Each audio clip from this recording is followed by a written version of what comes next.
What's up everybody, Phil Tinsley here, your favorite realtor, and today we are going over the top 5 things that will derail your real estate deal. There are a variety of them, but I'm going to go over the top 5. Stay tuned.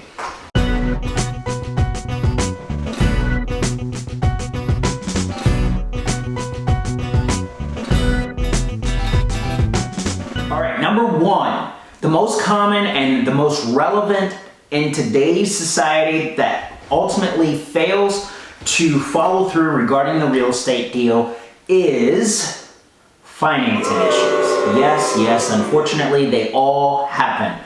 Now, those financing issues could be for a variety of reasons. Lack of verification of income, lack of necessary details from the underwriter, lack of follow through from multiple parties, such as the buyer themselves or the seller for that matter. So financing issues can absolutely derail the deal, and they happen all the time.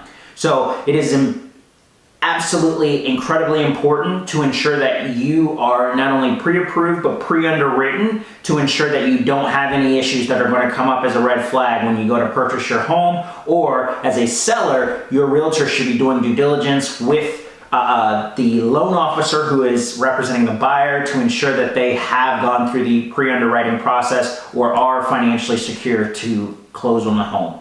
Number 2, this one is one that I am going to throw out there, and it has been happening more now than it ever has before, primarily because of the amount of refinances that are taking place, and that is appraisal issues or late appraisals.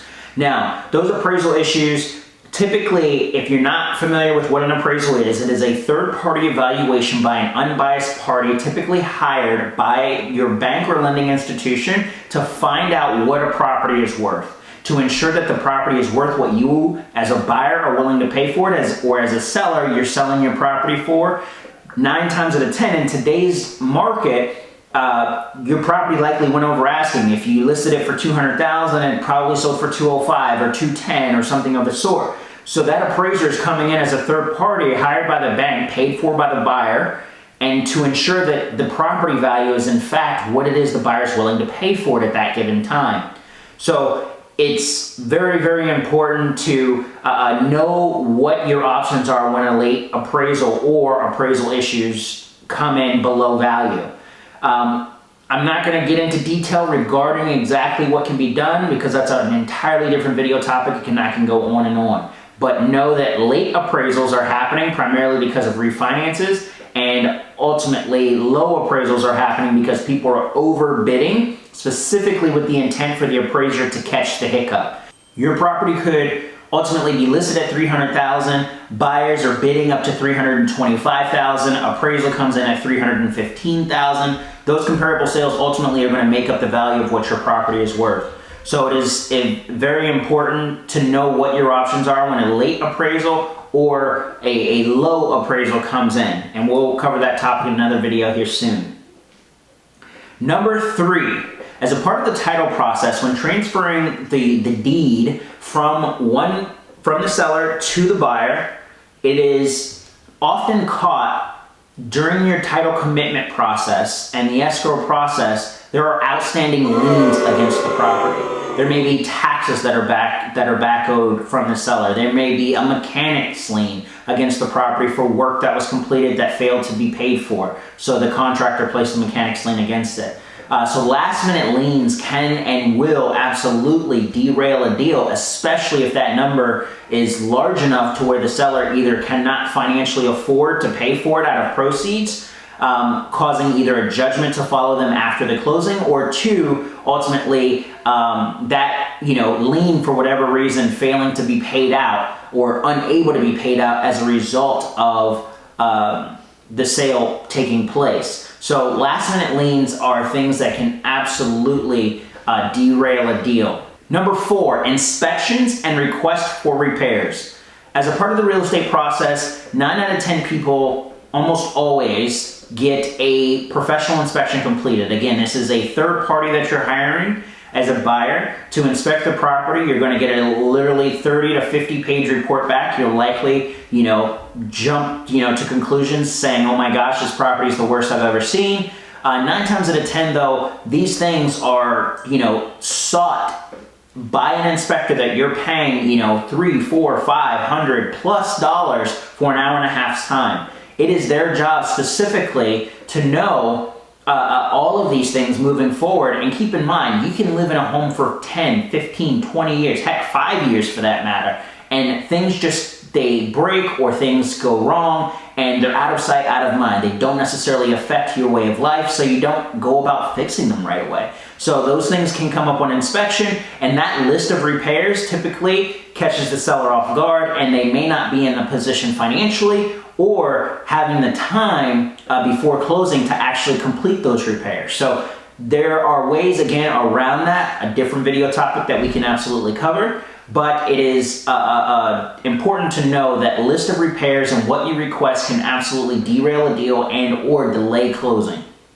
And last but not least, this one is not common, but it has happened many times in the past, and that is wiring instructions. Me as a realtor, and any realtor for that matter, I highly, highly recommend ever sending your client wiring instructions.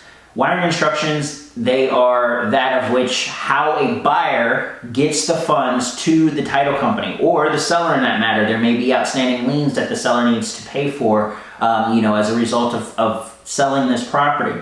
So knowing that your wiring instructions are safe and they are sent via a secure encrypted file to the buyer or seller for that matter is incredibly, incredibly important. Now, again, as a realtor, I will never ever send you wiring instructions. Many people choose not to send wiring instructions because I've heard in my time in this business and industry, 2 separate cases where people have wired north of, one time it was over $10,000 and again over $50,000, both of which went to the wrong place and they were unable to recover funds. Now keep in mind that there are insurances and different safety nets, if you will, such as the FDIC that cover so much money.